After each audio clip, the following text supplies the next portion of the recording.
Yo guys, so ayun na nga, after ko ma-post yung last video natin, pinost ko din siya sa NMAX version 3 na group, and ang mostly comment nila is baka madumi yung disc brake or yung brake pad.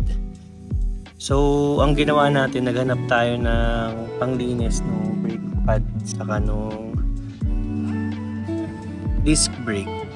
So ito yung nakita natin sa Orange app, itong Marsh na brake and parts cleaner. So ano siya, non-chlorinated na and German quality. Ayan, so ang kailangan nyo lang gawin is i-shake to ng mabuti and then spray nyo lang dun sa part na ng disc brake sa kanong brake pad. Ayan, shake natin. Then dito sa part na to, ayan. Then of course dito sa kabilang side, ayan.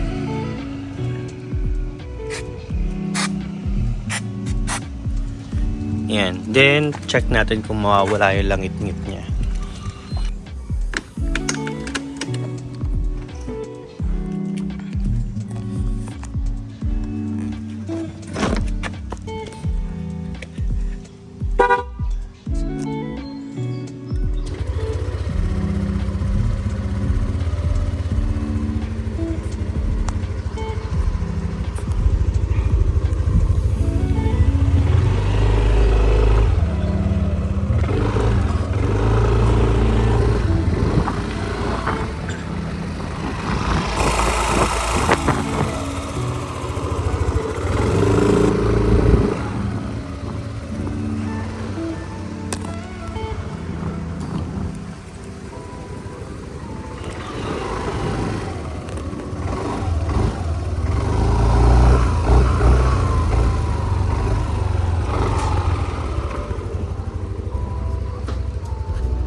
Ayun guys, so yun, mukhang effective siya. Nawala yung langit-ngit dun sa, duda ko nga disc brake lang siya saka or brake pad eh.